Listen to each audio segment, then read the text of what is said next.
Hello, hello, hello. Hello, everyone. This is Dr. Rose Murali Krishnan from Los Angeles. How is everyone doing? It looks a very beautiful, actually, it was a very beautiful day here in LA. Welcome you all for yet another beautiful episode today. That's really, I mean it, it's such a pretty day and here in LA. And again, I decided to do this broadcast from my favorite place, which is my own backyard today when I need some quietness or some peaceful day. I come here to my backyard and walk around, and it gives me such a pleasant feeling, and it fills my heart and soul with full of energy and positivity again. There is no other place such as home, right? So all right. So, as we gather slowly on today's episode, I want to talk to you all about a fascinating topic that has always intrigued music enthusiasts all around the world: how artists are made. The truth is, there is no one size fit all answer to this question: how artists are made. There are many factors, in fact, that contribute to making a great artist, or let me say a vocalist, as we will be talking to a Hindustani vocalist today. It all begins with a passion for music and a desire to express oneself through singing. First and foremost, we all know that practice makes us perfect, right? Just like any other skills, singing requires consistent practice, dedication, and hard work. It's important to understand the fundamentals of music, such as pitch, rhythm, and tone, and to work on improving them continuously. Vocalists must also practice proper breathing techniques to support their voices and control their pitch. Another crucial aspect of becoming a great vocalist is to listen and learn from other singers. We call it Kelvinyanam in Tamil. By studying the techniques and styles of different singers, one can gain a better understanding of how to express themselves through music. It is important to find a guru, mentor, or a vocal coach who can provide constructive feedback and guidance to guide you through the process of improving your vocal abilities. You know that instead of me talking about all these details, let me cut it here and discuss it all with the artist of the day, the Hindustani vocal exponent, Ms. Lalita Sharma ji today.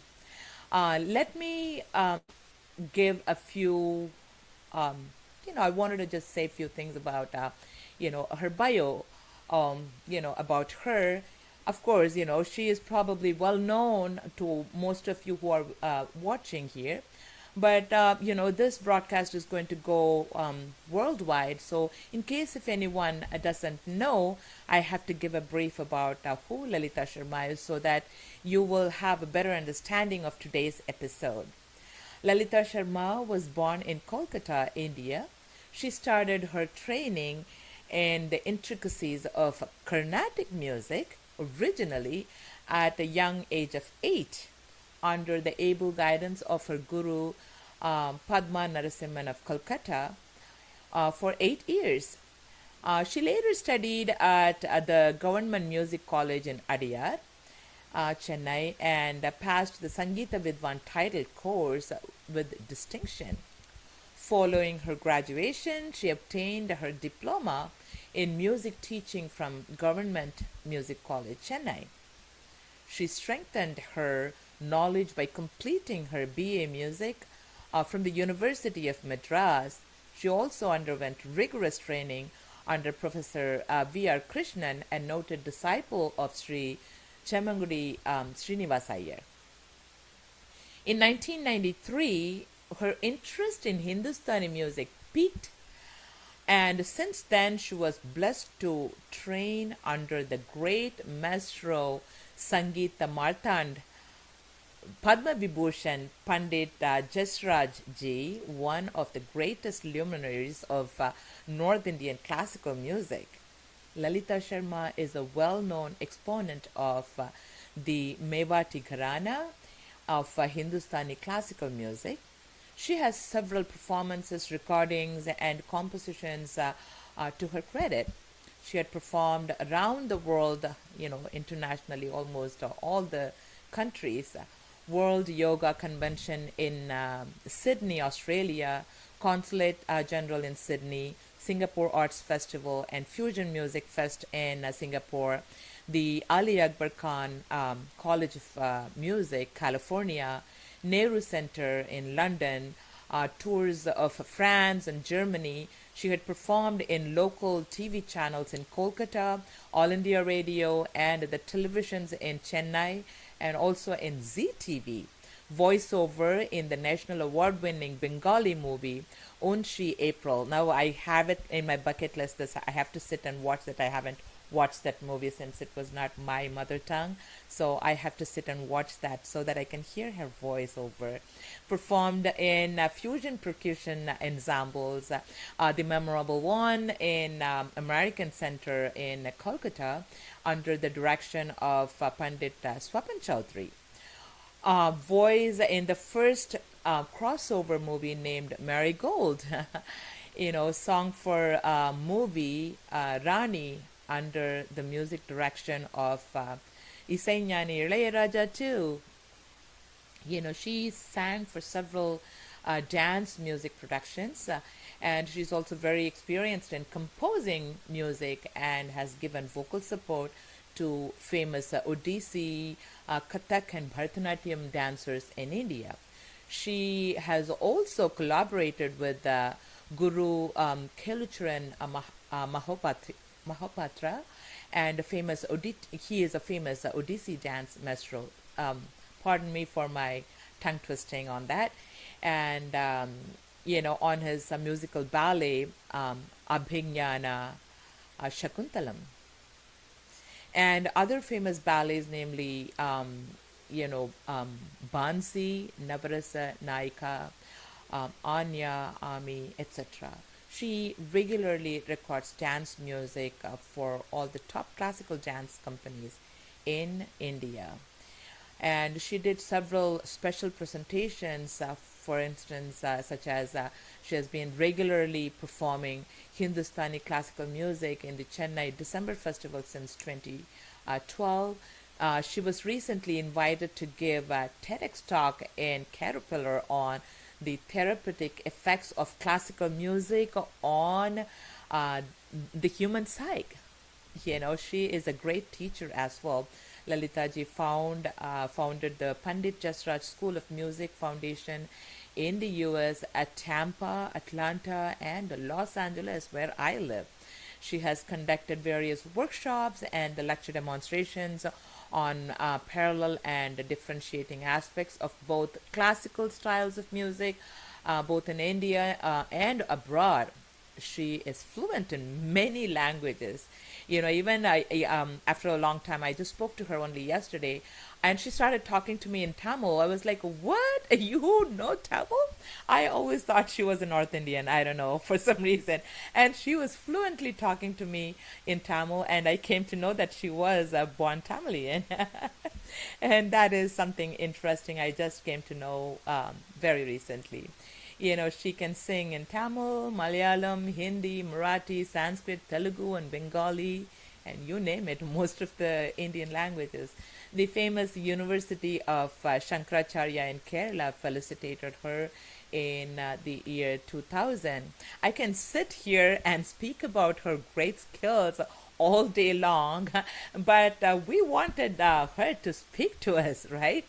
Instead of me, talking about her. So, without further ado, let us put our hands together and welcome Lalita Sharma ji on World Stage. Please join me in welcoming her.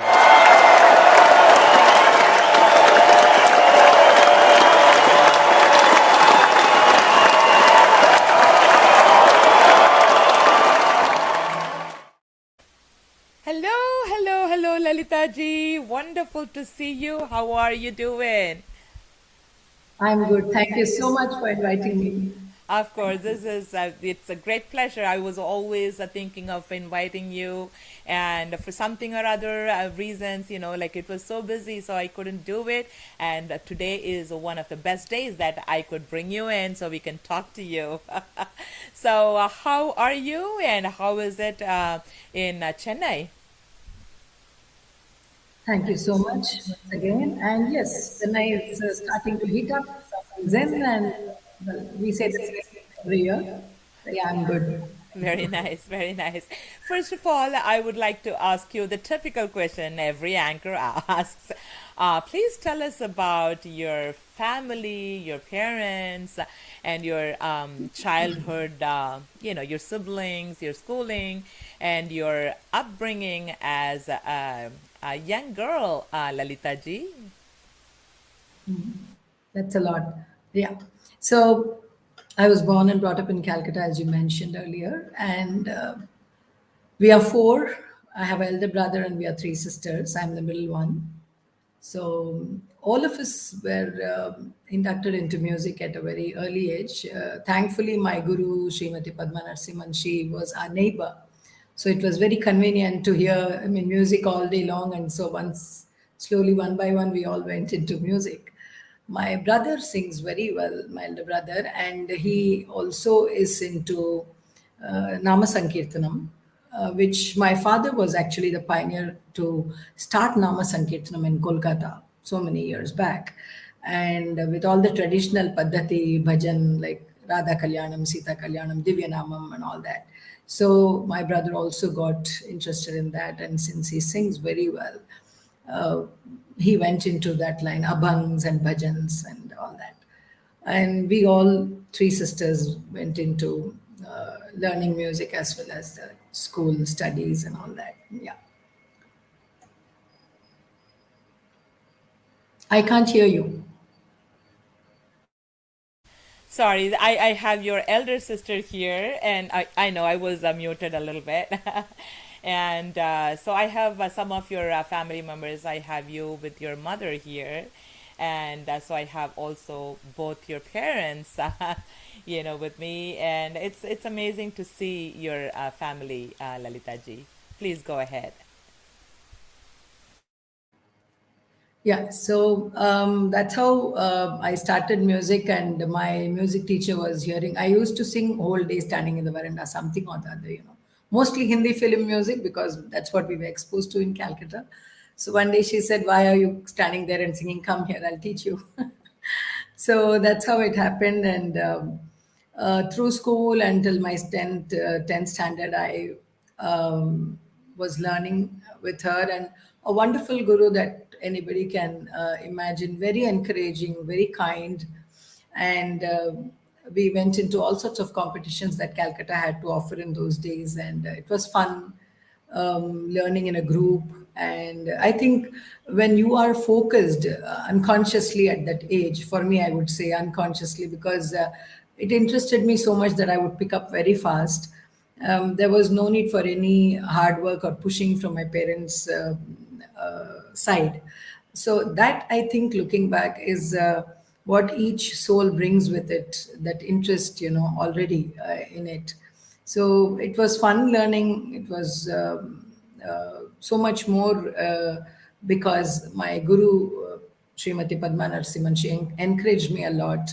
Always kind, always embracing. And later on, of course, I went into uh, my college, my schooling, finished my plus two, and then I decided to take music as my seriously as my profession, if that would happen.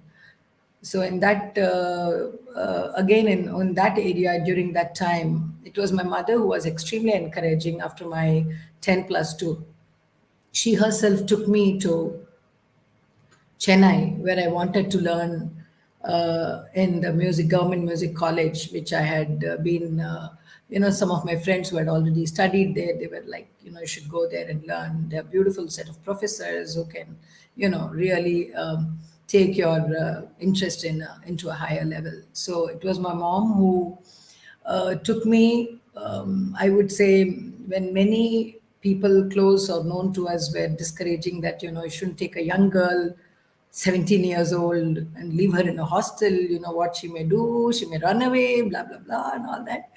My mom, I would say to this day, every minute I thank her because she instinctively possibly understood my interest in music, and she herself brought me here, put me into the Metti and Krishnan sir, who was a principal then, and I went through the interview, got into the second year straight because I had learned something before. And she settled me in the hostel and went. And it was very difficult in those days because no phone. I had to go out and do a phone call to the family, and uh, letters would just go up and down. But it's amazing how beautiful my parents were, and anybody who would come to Chennai, I would get all the goodies from home, and she would make sure I didn't miss any of the goodies from any of the festivals. So I think I've been extremely lucky to have such parents. Wonderful. How sweet. I mean, it is beautiful to hear that. And of course, you said you learned from your neighboring teacher. Tell us a little bit about your initial music training and family support. Of course, you mentioned and initial music training with her. Like, how was it? Like, up to what level you learned from her? Um, I came to after the initial training, I came to the Varnam Kriti stage, and then a bit of Swarap Gyanam kind of, learning to improvise a little bit, but more so because I was young. I was, I think, from the age of 8 to almost 15, I learned with her. So it's more we were all very childish and fun loving that time, not so matured. I learned a lot of Bharatiyar songs from her, and she would send me to all possible competitions, and I did her proud and came back. So I would say starting off Neraval, the Manodharma stage just about started, yeah. But the repertoire of songs, Bharatiyar and Ilangamman, and this all the Tamil this one's repertoire, that's something she. Then of course the Trimurtis and Beautiful, very beautiful, very beautiful. And then, so you decided to, your mother decided to send you to Chennai to pursue on music. And so, how was the experience? And being a young girl, be at the city. Of course, Chennai is a beautiful city, but being alone in a hostel, living alone without parents. Of course, goodies once in a while is good, but the thing is, living alone at that teenage, it's definitely a harder thing. I mean, I did the same thing for both my kids, but still, how was your experience, when you were young? Uh, actually, Chennai was wonderful. I am actually very lucky to get very good friends wherever I go. Genuine people, people who really love you and who are almost on the same wavelength. And so, even there, I got a couple of 2 or 3 seniors who are 1 year senior to me in the Vidwan course. And we would all, after college, sit and practice. I would learn from them. And we'll all go for concerts together. We used to get the student passes in those days and bus passes. So we made full use of that. And we would go Tell for. me about it. We did all that, and I always have to tell my dad that the bus pass is like 10 rupees more than the real price of it. I have to lie and get the 10 rupees to go and get those snacks and drinks and in the college and schools. Very interesting age. 10 rupees at that time is always it's a bigger money. Totally, yeah. So that was fun, going for concerts in Shastri Hall, in Krishnagana Sabha, here, there, all in a group from the college. I did have some problem initially, merging with the mentality of the students in the south. It was slightly different from north, and then having to speak Tamil 24/7, and Bengali would come, and then I had a very good equation, and I was my all with all my professors, Professor Prema, B. Krishnamurthy sir, and V. R. Krishnan sir, and Prabhavati ma'am, and Rukmini Ramani ma'am. So they all loved me, and I used to enjoy each and every class. So I remember my father, he typed out do's and don'ts in a small back of a wedding card in those days with his typewriter. And he said, these are the things you should do, and focus on what you have gone there for, because it's a very young age now. And I was one of the first female to get out of my family into a hostel and stay and all that. So I used to stick it on my bureau in the room, in the hostel room, and I lived by that. So it was also small small things that my parents did, which mattered a lot. Very beautiful. I mean, beautiful to hear that. And of course, you started off with the Carnatic music. And when did the shift happen from Carnatic to Hindustani? And what attracted you to do the Hindustani music? So it was very enriching to learn in music college with all those beautiful professors whom I, went ahead. I mean, I just fell in love with all of them, and theory and so many things that I didn't have any this upon. Then I finished my Sangeet Vidwan. Then I joined my pedagogy course in the same college. I did a 1 year of teachers training course. Simultaneously, I joined Madras University to do my graduation. So in those days, and even now, it's much more than that. You have to be a graduate to get married and all that. The girl has to be a graduate. So anyway, I did it because I was interested in the subject, because I did a graduation in Indian music from the University of Chennai. So between pedagogy and between attending classes in Chennai University, and attending a lot of concerts too.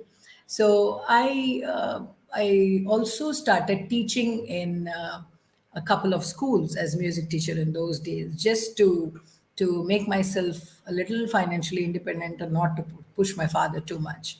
So I started with Sindhi Model Senior Secondary School in Perambur, and simultaneously I was studying. Then I started living, after I left the hostel, I started living with a elderly lady as a paying guest.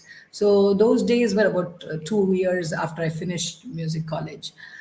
And during that time, a lot of concerts I would attend, on an literally on an everyday basis. But I found of late during that time that the percussionists, I found them to be too loud on stage, so much so that my sensibilities could not take it. There is, I feel, when an artist, main artist, is performing on a stage, for everybody, it should be teamwork, so that what you give present should be melody to the ears, sukun, which you say in Urdu, aram chahiye. So I found slowly that is not happening. Um, I could not hear the Neraval, I could not hear the beautiful variations that we do in so many kritis of Dikshadars and Shama Shastris, which are in Chauka Kalam. And so much domination of the Mardangists. Somehow I started moving away, and I started repulsing. I was like, where is the music? Where is the melody? Mudila, mudila, mudila. So too much, too much, too much. And so for me personally at that time, I found it not too attractive. And so I sort of started mentally repulsing it. And at the same time, I was called to come back home, of course, to get married and all that. But God and I had different, God chose to, side with me. And I never had any interest in getting married. And so I would always pray to God. And there was a Shani Bhagwan temple near my house. I would start putting money there, make sure I stay with my parents. Oh my God.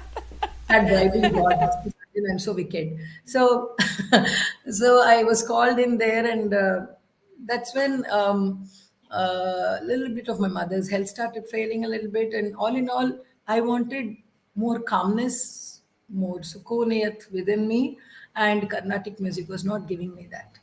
So naturally, once I went back to Calcutta in 1988, I started on the radio and listening to Sangeet Sammelan and normal everything. And after 9, you would get a lot of sitar, sarod, and vocal on the radio.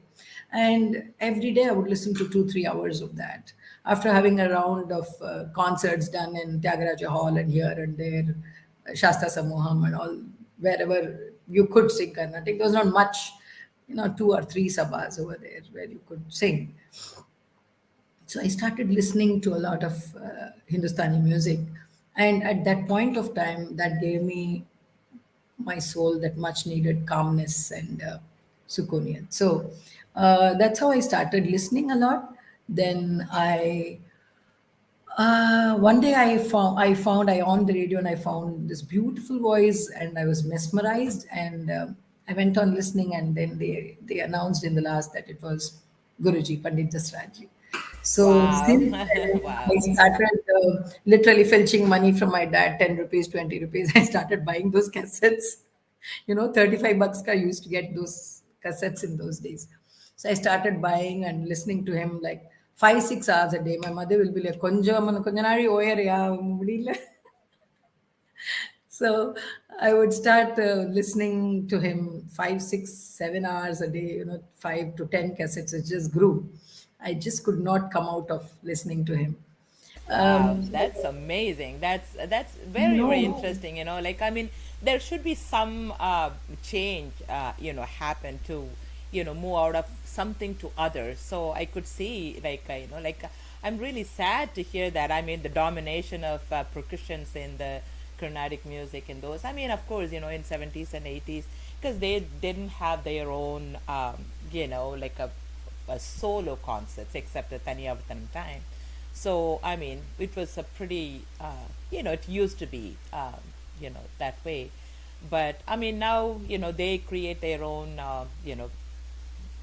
so, it's different now. But, I mean, I'm really sad to hear that that's exactly what made you shift from Carnatic to. But it's good. You are a beautiful Hindustani vocalist. So I mean, so it's meant for, right? I mean, so I wanted to ask you, how did you meet your? I mean, of course, you were listening to him, saving that 10 15 rupees to get the cassettes, listening to him, like 5 to 10 hours. But how did you meet Maestro Sangeeta Martand? Um, Padma Vibhushan, Guruji, your Guruji, Pandit Jasraj, um, please tell us about the hallmark of Yeah. Mewati So Gharana it is an also. amazing story how I met him. Uh, I started teaching music, taking tuition academia classes at home in Calcutta because I just cannot sit idle, doing nothing. So one of my students, she we have this very famous prestigious concert called Dover Lane Music Concert happening in Calcutta every January. It's a 3 to 4 day whole night concert. So it would start at evening 6 p.m. and go on morning till 6 p.m. 6 a.m. So there was also half day concerts which would finish around 12 at night. So one of my students, her husband happened to be their company happened to be a sponsor for the Dover Lane Music Conference. So I got very good front row tickets for the same. So to hear Panditji, I was so thrilled, so thrilled. And since it's night, he was the last. Usually, senior artists perform in the last. So he was supposed to perform at 9 at night, going on till midnight. So I had asked one of my friends, who is a dance teacher's son, actually, to come so that he can drop me back home at night when it's almost 12:31. So I went to the venue. I gave in my ticket. I went to the first row. I sat down, but this guy never turned up to some reason. So he never came, and I was so worried. How will I go back home at 12 at night, 1 at night? And usually, Guruji, when he sings, people don't allow him to finish. He will just go on for 3 4 hours, during those times.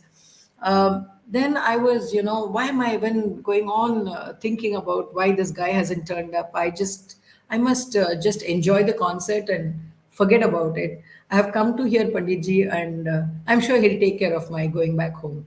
This is what I thought. And I just started hearing the concert. He started actually at 11:30 at night, not at 9. And the concert went on till 2:30, 2:45, 3 in the morning. And 3 in the morning, it's a huge 3,000 car stage, big place, Nazrul Manch in Calcutta. And once it finished at 3, within 5 minutes, there's nobody there in the venue. All are gone. And it's so dark. Winter time is like extremely, dark at 3 o'clock. Then I just came out and I found no one there, and I'm like, how am I going to go? The buses don't start till 5:30 and all that. Then I went around and I could find the light coming from the stage side when they come out of the stage, the exit.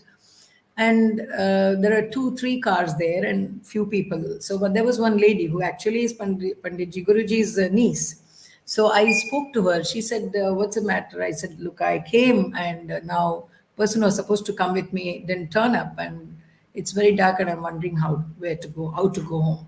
So she said, "Where do you live?" So I'm like 20 minutes from the venue. It's not much far, but then she turned around, and that's when Guruji came out to get into his car, to go home.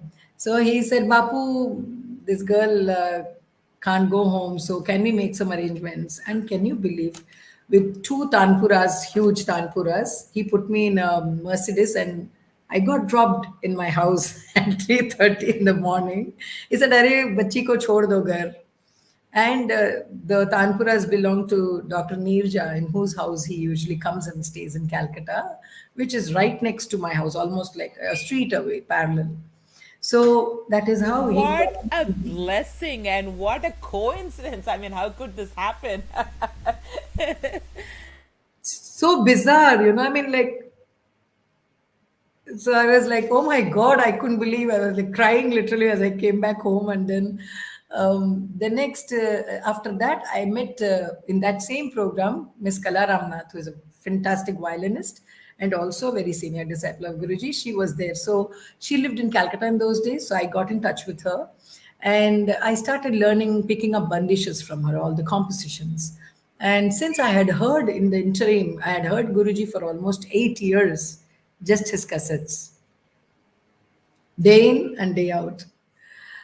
Plus, I would hear Kishori ji also, who's also a who's like, I love her music. So I met Kala Ramnath ji, and she then finally, one day she suggested that, why don't you write a letter? I'm going to play with Guruji and I will give him your letter. So I wrote in the letter saying that I'm a Carnatic music student, and if he comes the next time to Calcutta, I would love to take his Ashirwad. That's all I wrote. Because learning from him was never in the graph, never ever. I mean, I wouldn't dare to dream, and it never struck me in those days. So I wrote that I would like to meet you and take a Ashirwad if you have time. So then, within the next one month, he came to Calcutta. That was 1993, December. So he came for one of his very best friend's son's wedding, Dr. Mukundlat's son's wedding, and he was there, going to be there for 4 5 days, Sangeet and all that stuff. So I went with Kalaji to the airport to receive him, and then I stayed 3 days where he was staying. He said, "Just reh jao yahan pe."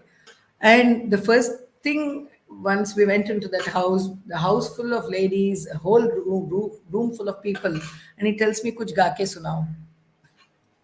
And I was like shaking. No way. I mean, I was not even prepared that I have to sing in front of so many people, that to a genre which I don't know. I'm just hearing and picking up stuff, that's all. So I just sang one Purya Kalyan Drut Bandish for him. And then he said, "Okay, tomorrow when there is Sangeet and people won't be home, I will listen to you in detail." And I was like, "Oh my God, is this happening?" I said, "No, no, Panditji, I came to dive for your legs, and that's fine." Nevertheless, the next day afternoon, he made me sing again. He said, "Tanpura le aao, chalo gao." So he said, sing something for me in Carnatic. So I sang Latangi Marivari Dikkevaru, that piece. And then he said, okay, sing something in Hindustani. So there was this very nice Charukeshi Vilambit which he sings, and Charukeshi is one of my favorite rags also among so many others. So I sang a little bit of Vilambit, but the Vilambit Ektal is a very huge cycle. One cycle is 48 beats and it goes very slowly, which is why it is extremely meditative. So I So then I sang that, and then he was like, "How old are you?" I said, "I'm 28." So then he said, "I don't take students this old, I take them as." I said, "That's okay. I just came to touch your feet and take your Ashirwad, and you've given me so much time and listen to me for whatever I'm worth. And this is more than enough, no problem." I was like, oh my God, what's he even saying? Then that day evening, he had a concert there for just before yeah. So after the concert, during the concert, his wife and daughter Durga Jashraj and son Sharang, they flew in for the wedding because the wedding was next day. So after the concert, I helped him off the stage, just gave him a hand, and then he tells them that this is my new disciple. And I'm like,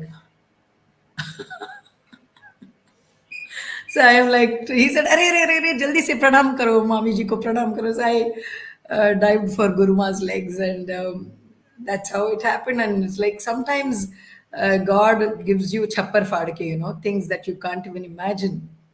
So that's what happened to me, and I still to this day I pinch myself that do I even deserve this? You know. Wow, wow, wow. How amazing. I mean, that's, like it's a dream come true. All these years, like you're sitting and listening to him in the cassettes and in the, at that time, not even CDs and not even internet. So you have to listen to the cassettes. And all of a sudden, you are his pet child. And how amazing can that be? Oh my God. You are definitely, definitely blessed. And can you tell us a little bit about, the hallmark of Mewati Gharana? Yes, indeed. It was not even a dream. I never dreamt of learning from him. So it's not even that. I just fell in love with his music and the melody that came out. That was so soothing and so philosophical. So so many things at the same time, which my soul could relate to. So each of us relate to certain kinds of music, certain kind of musician in a different way, because what comes and touches your soul, what sort of music, what sort of speed, what sort of emotion comes, it's different for different people, which is actually nice. Very, very true. Yeah, I completely agree with you. Yeah. So I started learning. I started going to Bombay back and forth, and see, in those days our needs were so we had never any expectations. I mean, compared to now, I would sit if Guruji said, "Arey, aa jana, parso tarso aa jana." So if I get a not a reserved ticket, unreserved, I would just sit on my suitcase and go 36 hours. Who cares? I just have to go because he's called. So that Guru Bhakti, or that not worrying about whether it is safe or I have to sit on a suitcase, I didn't get a seat and getting stressed about that, those things never occurred. He's called and I have to go. Somehow or the other I have to go, because that going and being there was the source of, that was the destination, that was the happiness. So, oh, I'm not comfortable, or those things didn't matter. So I would start going to Bombay initially 15 days, 20 days. And then also I then started staying in Guruji's house for quite some time, in months together. And is one of the, I think, the only guru in India, as far as I know. No offense for anybody, but he never charged us a pie. So he said, आप लोग जब stage में गाओगे और ओम श्री अनंत करोगे, तब I am already there, I will live through you. I don't need, by God's grace, I have enough. I don't need to get any. feast from any of you. So that was like wonderful, totally wonderful. That is un expectable by anyone. That is definitely something.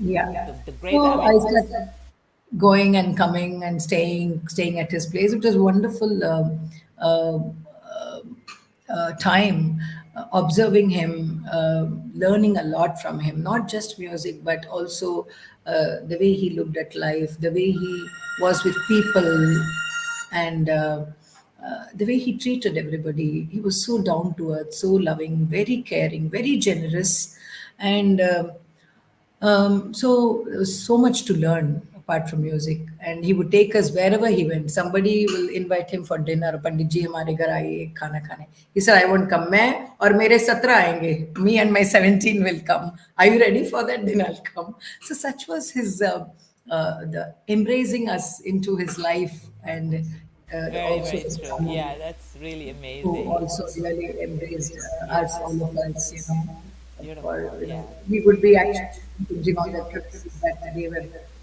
Guruma and Durga, everybody. We were so understanding of the fact that we have left everything and come there to be with him and learn what we could, And so, very beautiful, all embracing family that he had, who made space for us mentally and physically in their home.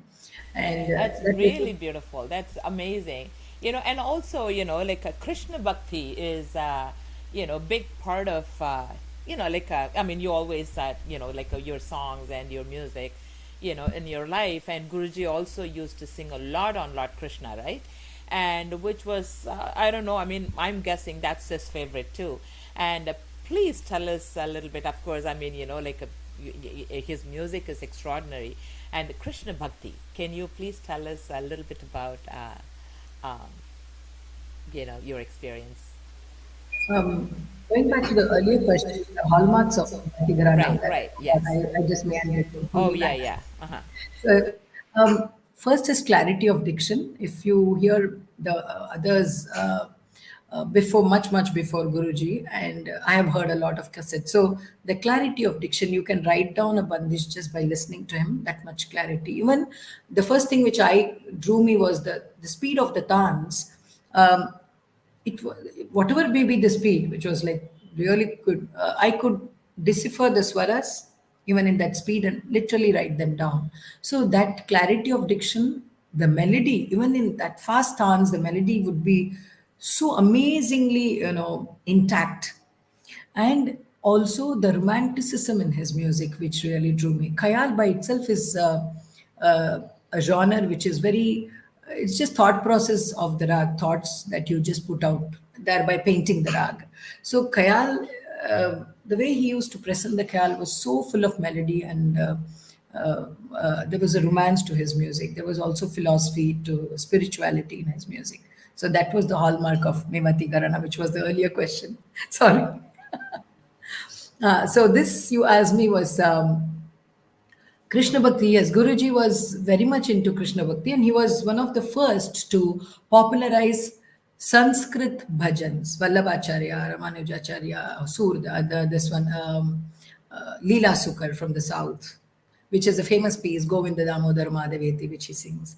So also the Ashtachap Kavi at in the between 1700 to 1800, there were contemporary 8 poets who belonged to the who were called the Ashtachap Kavi, or 8 of them contemporaries. They were all Vaishnavites and into Krishna Bhakti.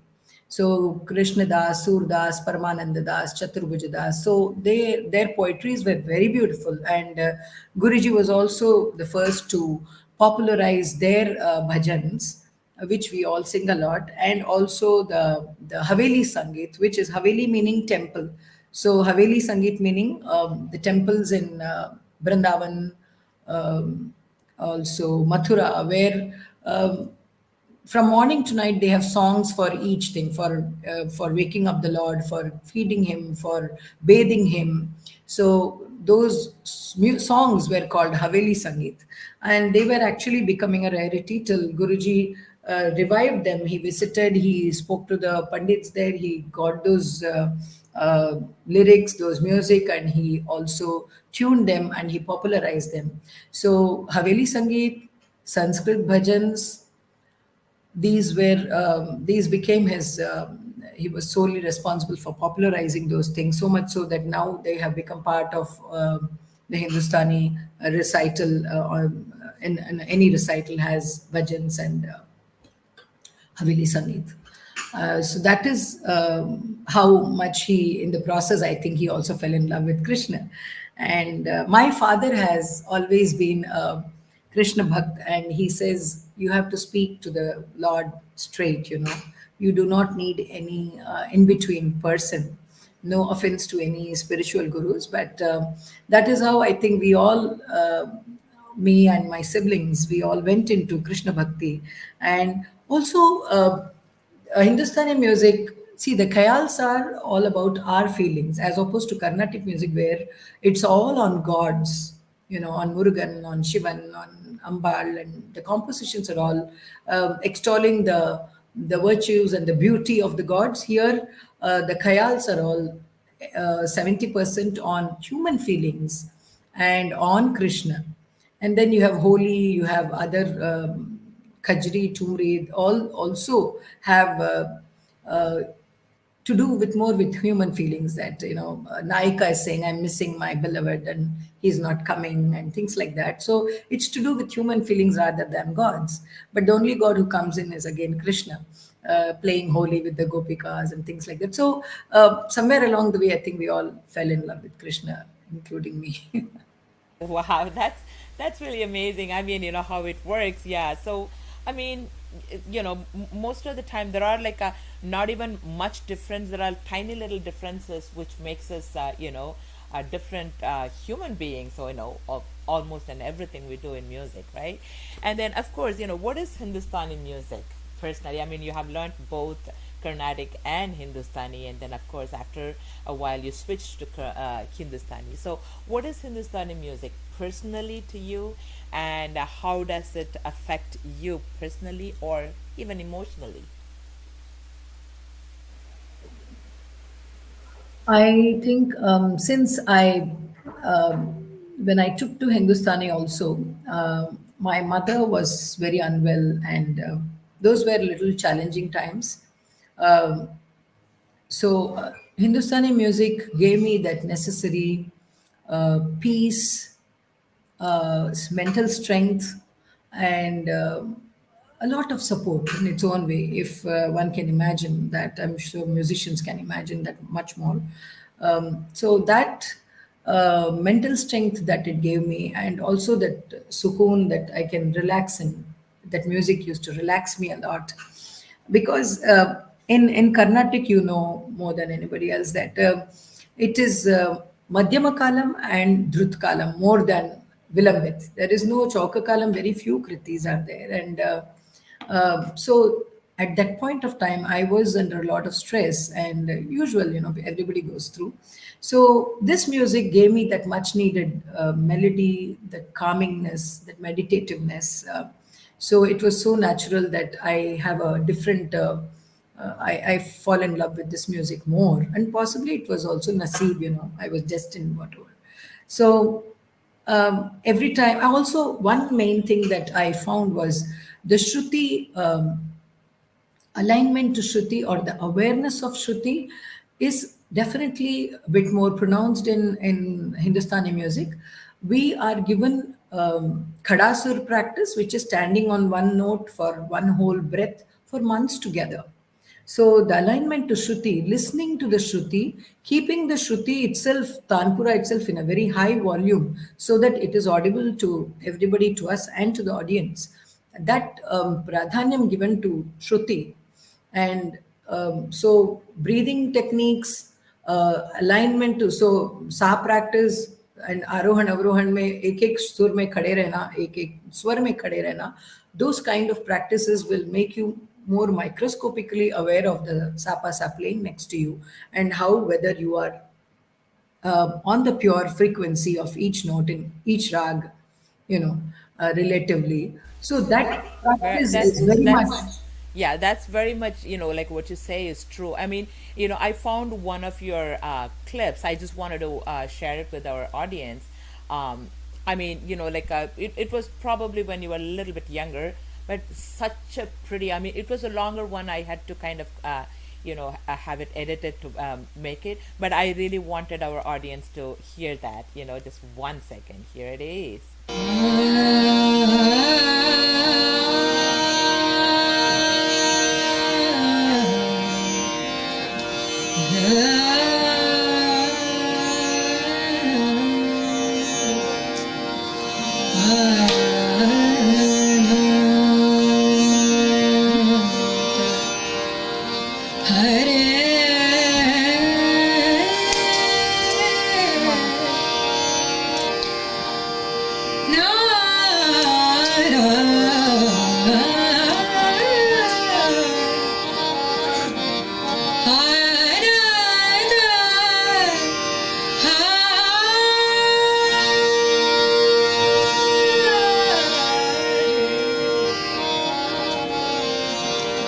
Jiyan lage ranan din, jiyan lage ranan din, jiyan lage ranan din, jiyan lage ranan din.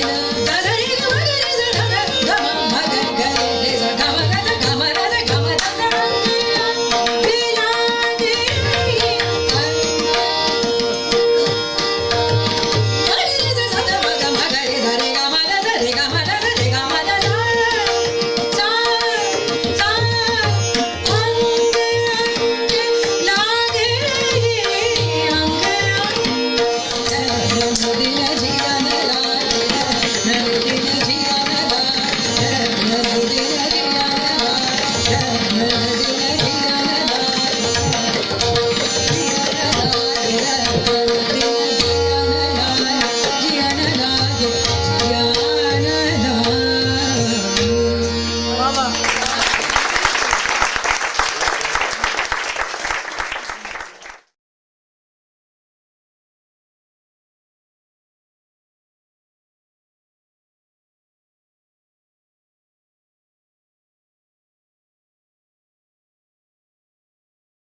Thank you for that showing that clipping. It's incidentally, it is this composition is my own. I wrote the lyrics and tuned it. Abogi has always been a favorite rag of mine, and so that was, I think, composed in 2005. This Drut Bandish in Ektal. So a few bandishes I have managed to compose and create. I think it's all blessings of my parents, definitely. If not, you know, can't think of anything else. And of course, my guru. So yeah. I'm so sorry. My internet completely went off, but it was still going on. I completely missed. I think it was still working, but Yes, it has been working. it was working. Oh, for the past few minutes, I completely lost everything. It went off of my, and then all of a sudden the internet came back, and you're still there. So amazing. The Abogi Bandish came in fully, and incidentally, I was saying that is my own composition, which I wrote and composed. Oh, okay. So okay. So I mean, I completely lost everything. So the Obogi was going. Okay, beautiful, beautiful. Okay, so we didn't lose much. Awesome. And so, yeah, I just freaked out. Sorry about the whole thing. This weekend is very special for all the mothers worldwide, right? Mother's Day coming this Sunday, and especially, you know, just we wanted to appreciate every single mother around the world and thank our mothers for all the love, care, and sacrifices they have made for us throughout our lives. And not yours, not mine, but every single mother. Mothers are the ones who give us life, nurture us, and shape us into the individuals we are today. And they are our first teachers, our role models, and our best friends. They are the ones who stay up, all night when we are sick, who listen to our problems, and who are always there to offer us a helping hand when we need it the most. But being a mother is definitely not an easy job. It is a job that requires like a complete selflessness, patience, and unconditional love. Mothers often put their own needs aside to ensure that their children are happy and well taken care of. And you mentioned yourself, like, several times of your mother, how she initiated, like she was bold enough to take you and put you in a place, like trusting that you will definitely make it. And that is what it is I'm seeing. Also, you had a wonderful mother. They work tirelessly to provide for their families and make sure that their children have everything they need to succeed in their life. On this special day, it is important that we take a moment to thank all our mothers, not only yours and mine, but every single mother around the world. Since we are celebrating this, every day is Father's Day. Every day is, somebody else's day. But Mother's Day is only one in a year. So we must celebrate the mothers. We should appreciate the sacrifices they had made, and the love they had given us unconditionally, whether it is a simple thank you or heartfelt letter.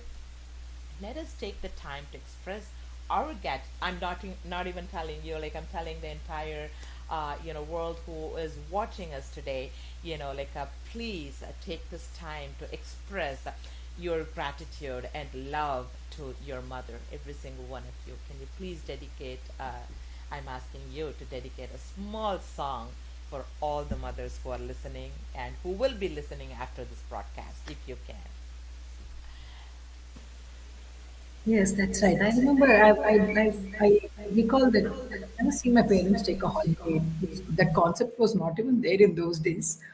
It was all living for us, bringing all four of us up. And such selflessness is, we were all very lucky, I think, extremely lucky to have such parents. And all that you said was exactly what I had in mind, their selflessness, their sacrifice, and, living for us, not for themselves. Yeah. I will, I will sing a very famous Guruji's piece, which is on the Universal Ma. And that is where I see my mother too. So I hope everybody will like it. I'll just sing one stanza.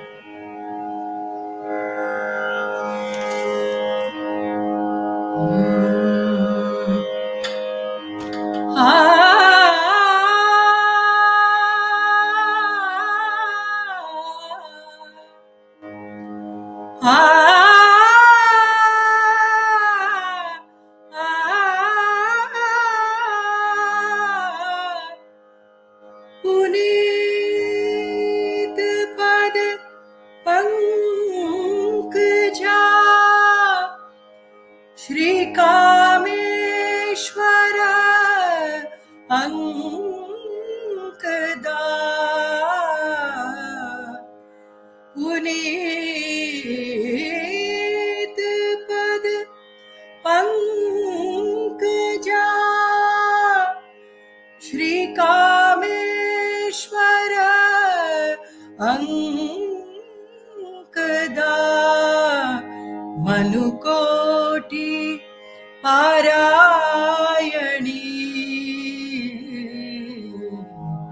Niranjani Narayani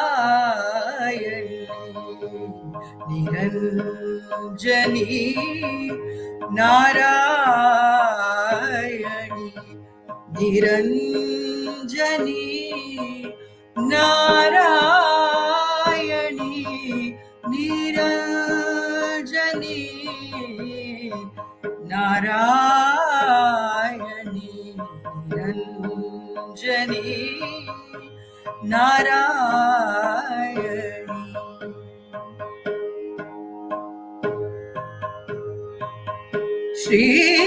श्रीकालिका कपर्दिनी मा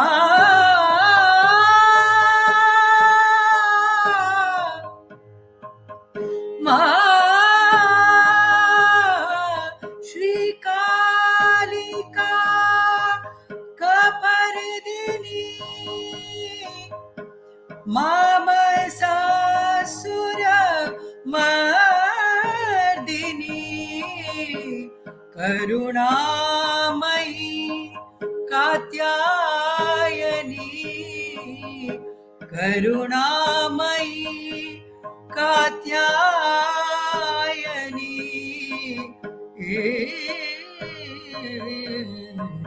निरञ्जनी Narayani निरञ्जनी Narayani निरञ्जनी Narayani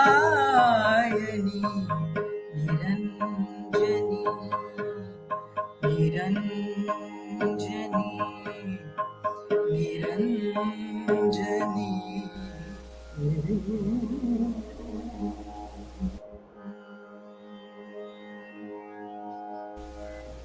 Wow, wow, wow, wow. Oh my God. I'm so This emotional. was my mother's favorite. I can never sing this without welling up. Oh my God. I am so like emotional.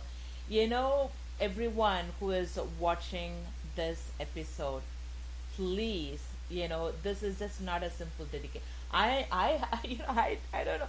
I just tell you, look at this. I'm watering in my eyes.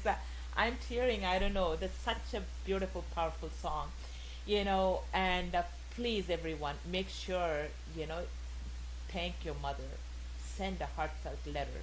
Let us take time to express our True, gratitude very and true. love for our mothers. I mean, let us remember the mothers who, even if they are, like no longer with us, we may um, no longer be able to physically hug them and say, I love you, if she is not there with you. Especially my mother passed away 4 years ago, and she's not. I mean, every single day, I cannot live without remembering or thinking about her. And this Mother's Day is very special. I just wanted to really hug her, but I cannot. So if you are in the same status, in the same level, please, remember her and dedicate something and say a prayer to her. And but we can honor their memory and continue to cherish the lesson they taught us, and that's all we can do at this time. That's such a beautiful song that you dedicated to So all the beautiful, mothers. so beautifully expressed. You've just said what I would have liked. So beautifully expressed. Thank you, Dr. Thank you, Grace. thank you, thank you. I mean, you made my eyes tear up so much while you're singing. Such a beautiful song, and you sang very beautifully, Lalita ji. And thank you so much. And I'm so speechless.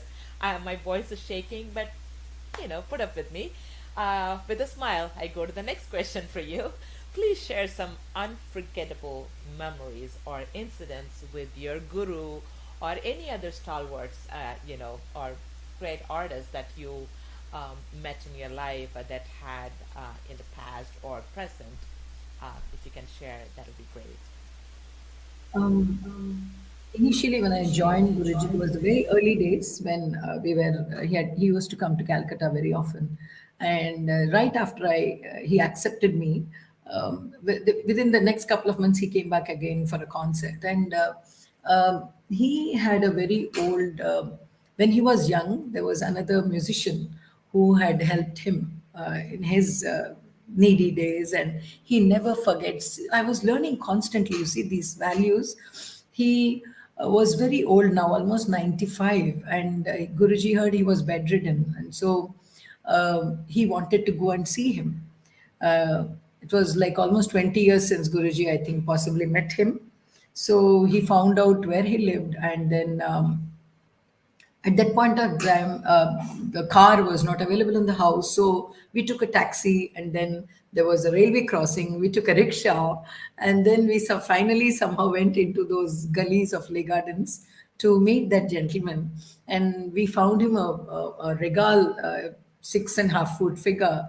He was totally bedridden in bed, and Guruji went in and he did pranam, and he requested the gentleman's daughter to bring him a harmonium from the neighborhood, and he sat and sang for 45 minutes to an hour for him. And that was, for my young mind, that was so overwhelming, that he never forgets people. He used to always tell us, never forget anybody who's even helped you one little bit when you are struggling. And uh, he has told us stories about his struggle, and his mother had was with cancer, and how he had to struggle to make ends meet. And his father died on the day his father was supposed to be the coronated as the court Vidwan of the Nizam of Hyderabad. That day morning, the royal clothes and this arrived, and evening he was supposed to wear them and present himself in the Nizam's darbar, and he passed away. So Guruji was 1.5 years old that time. So only his mother, brought him up, and so he has struggled so much, and all those stories, and not forgetting people who have helped him in his difficult days, and seeing him do it in real. Everybody can speak and say nice things. That's so easy to do, easiest thing to do. But to live it and be an example for all of us, we are going wherever he goes with him. He would take us, and we could see what he is doing.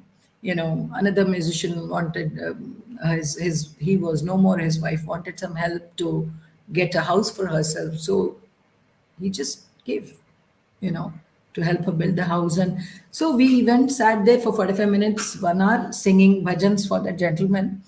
And the next day, Guruji had a program, bhajan program in Kala Mandir. So he told me, "Arey, kal ke liye rehearsal hai, theek hai? Gao mere saath, piche piche gao." So it was, the doing also was so much in fun. Not that, hey, I am doing a big thing for coming here and sitting here. It was not, the thought process itself is so, that incident touched me so much that நம்ம யாரையும் மறக்கக்கூடாது. கொஞ்சம் கூட அவ நம்மளுக்கு help பண்ணியிருந்தா life முழுக்க அதை மறக்கக்கூடாது. This is one big lesson Guruji taught me.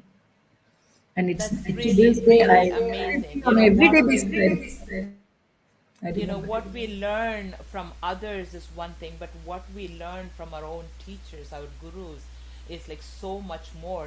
But they don't sit and teach, hey, do this way, do that way. But by observing these kind of tiny little things, that is something, it stays, with us forever.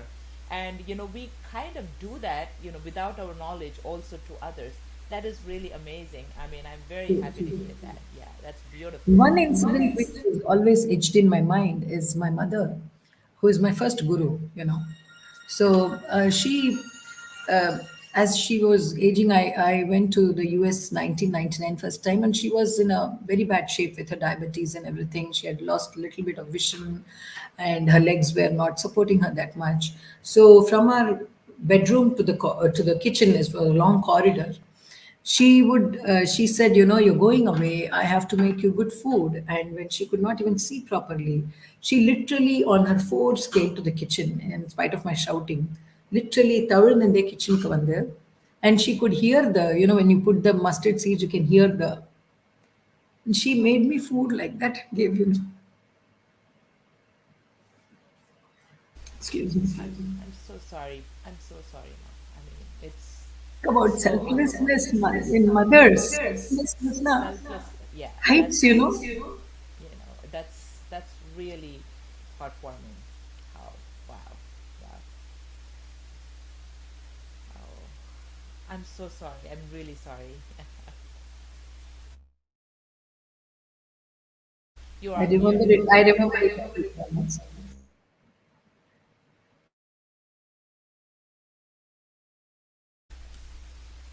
That's really, really beautiful to hear about your mother. I mean, she probably is one of the best moms, and you are blessed to have. And with these kind of emotions, I can't even ask you any more questions. I'm just, stuttering with my words. I'm searching for my words. Let me, you teach a lot of students in India, and not only in India, and also abroad to several other countries. Can you please tell us about your experience as a teacher? I mean, you only explained so much about your Guruji, you being a student so far. And how was your experience being a teacher, being a guru yourself, teaching to your students? Yeah, so I established this school called Swarangan School for Hindustani Music in Chennai 10 years ago, and um I'm extremely fortunate to have students who have a beautiful voice and who are so much in sur. So yes, it is a challenge sometimes to encourage them to practice on a regular basis. But they are wonderful people. They are also my friends, apart from being my students, and it is also a very big learning process for me. When I teach them, I'm sure you also know, we discovered so many aspects of Shruti, Sur, usages in the rag, prayogas in the rag. So as we teach, there are so many things constantly that we discover, which normally possibly we wouldn't, So it's a very discovering experience for me. And as I said, they are a very fun lot. I constantly scold them and push them to practice. Yeah, but it is my establishment is more of an elite establishment. I don't do group classes. I do one-to-one classes for those who are a bit serious and those who can sustain and learn. Because my responsibility towards my guru is immense. I cannot compromise on the quality, because wherever they open their mouth, he will he is there. So I have to make sure, even if I have 10 students, whatever they sing must be of the quality that he would probably hear and be proud of. So I make sure I'm a very strict teacher. That is important, like that's very, very important. I am too. I mean, I might be, putting my hair dye on, putting my makeup on, looking all young and peppy, but when it comes to teaching, I'm very old fashioned, and mentally I old lady. And you should ask Vashini and Basant about it. More than, at least, to my students, I'll be a little calm, but with them, they will be like, they probably are like, okay, you are like some grandma sitting in your brain, mom. So, which should be that way, if you're not going to be strict, and they are not going to be picking up the right things. So I'm very, very happy and glad to know your expression about, how your teaching methodologies are, because we have to be, finally give back to our teachers, because our, tradition means a lot, and I'm very, very proud to hear that. And in that time, I would like to play also for our audience one more song of yours, which I kind of found it, which is very mesmerizing, and I had to edit it because it was of course, Hindustani music is like pretty long, and I couldn't like fit in, so I had to edit a little bit just for the audience to have a little sample. Thank you so much.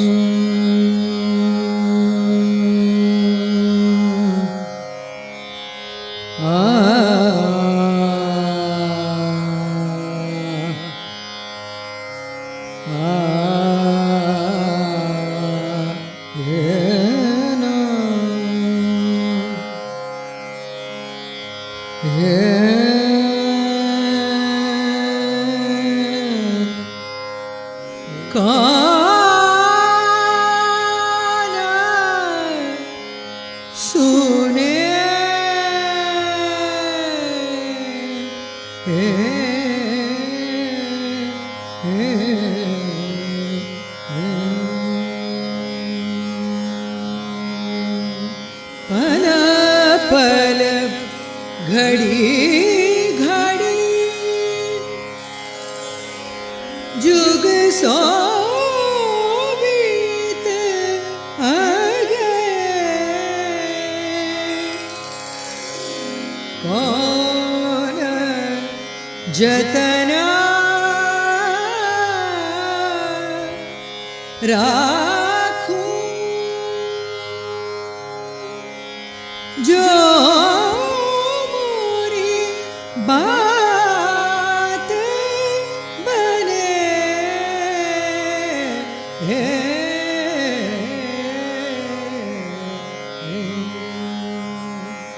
तेरी सखी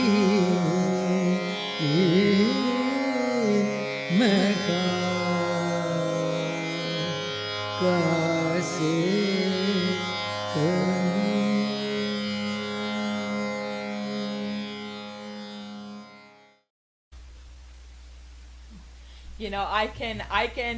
I wanted to play the whole thing.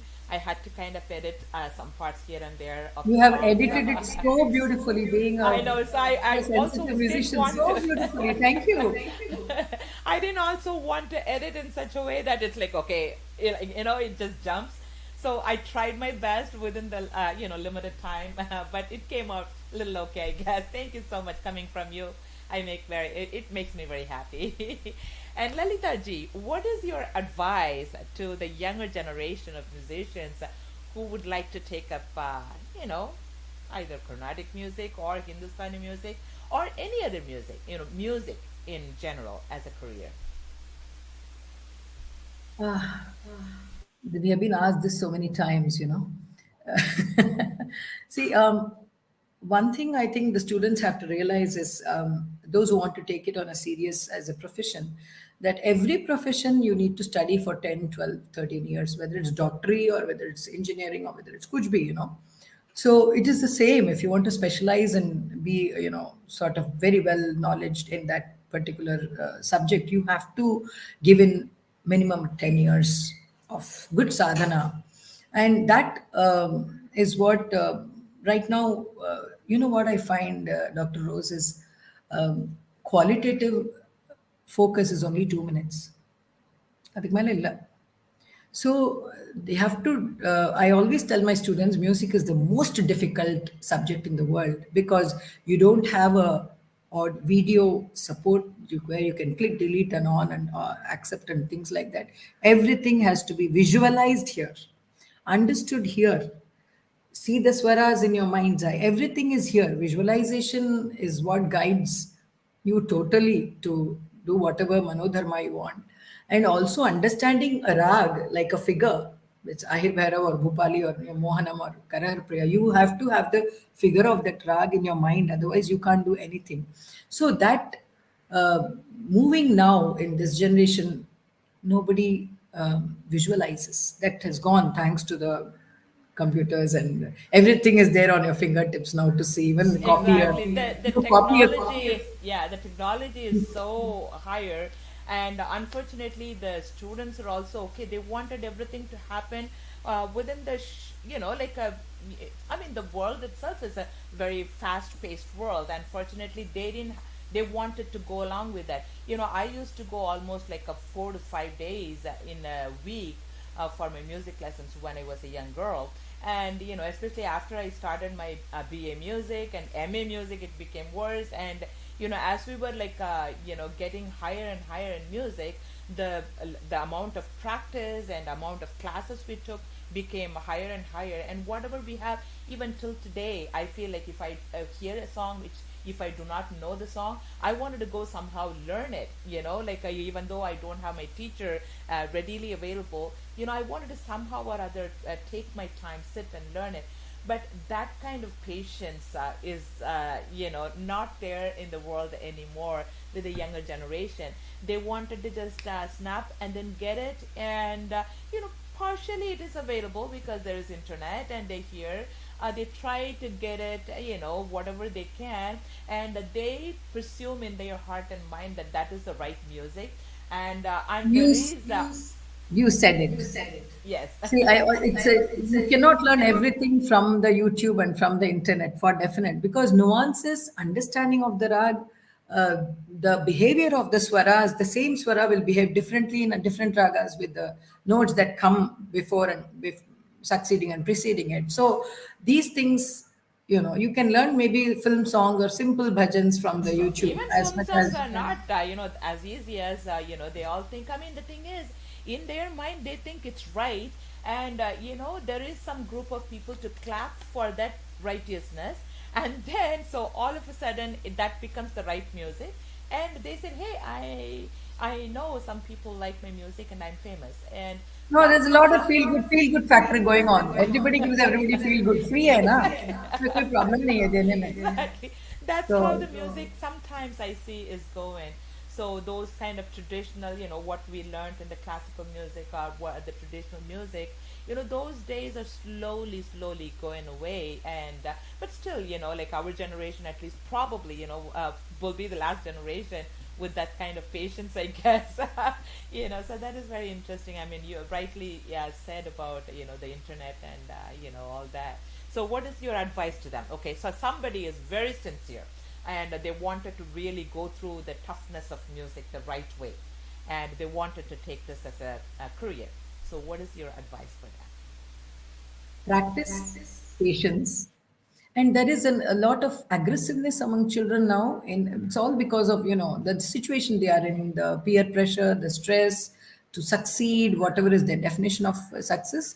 So that all that is added, it's like unwanted stresses. They are embracing unwanted ah bell mujhe maar, come to me. So they must become aware of these things, that this is not needed in my life, this is not, should have the mental strength to give up those things and embrace that I'm taking this path. Let me be patient, let me hear. I tell my students to hear music, because 70% is hearing.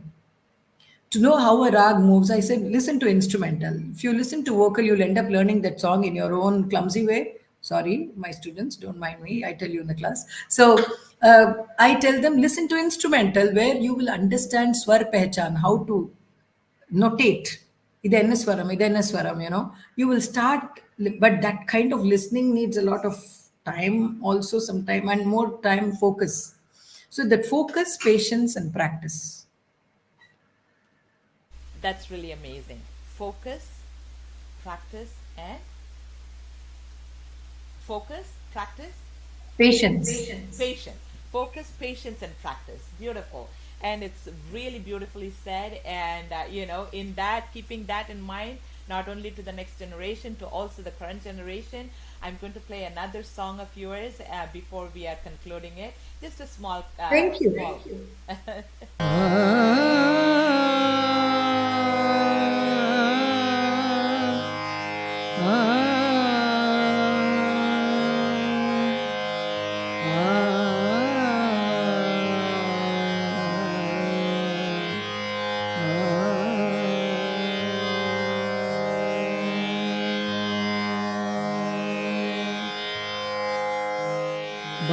बातों पे बरसत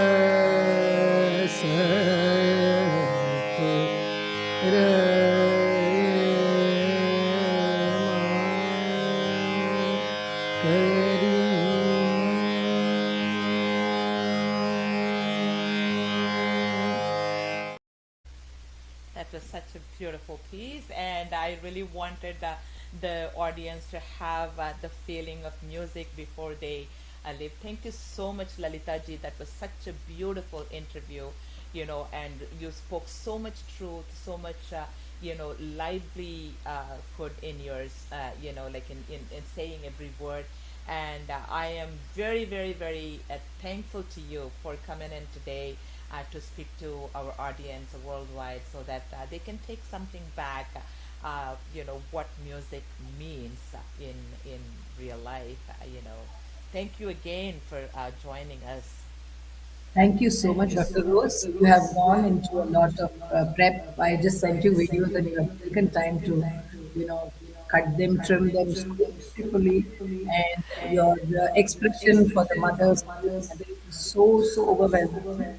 And you made my day. Thank you so much. Thanks a lot Thank for you all the so people. much. It's been an Thank you honor to so also interact with you. Thanks a lot. Thank you very much. Thank you so much. And, before we leave, I just wanted to, in conclusion, becoming a great vocalist is a process that requires dedication, hard work, and a passion for music. It involves a combination of technical skills, emotional expression, and personal growth. With the consistent practice and willingness to learn and improve, anyone can become a great artist, vocalist. Also, to conclude today's special Mother's Day episode, it is a time to celebrate the love and sacrifices of all our mothers. Let us take this opportunity to thank our mothers, grandmothers, even stepmother, or anyone who takes care of you in the place of mother, for all they have done for you and for your family, or doing it for you, currently, and show them the love and appreciation they truly deserve. Happy Mother's Day to all the wonderful mothers out there for this weekend. Thank you all joining us, and your support for our broadcast is very, very much needed for all the artists who take part in these episodes. So please like it, comment it, or give us your love by sharing this particular content about Lalita ji's content with other music enthusiasts, fans, or music lovers, so that they can get inspired as well. I will see you all again next week with yet another beautiful episode. And I have, a wonderful musician next week who is going to be a part of this episode. And she had contributed a lot for the music industry, and she has so much to share with us. And definitely around the same time, join me to listen to her. I'm going to keep that a secret, so you will know very soon. And I will definitely come back with that episode with that wonderful artist. Till then, stay happy and stay safe, and spread love through music and fine arts with everyone around the world, to make this world a better place to live in peace. Love to you all, and see you all soon. Thank you, and bye bye now.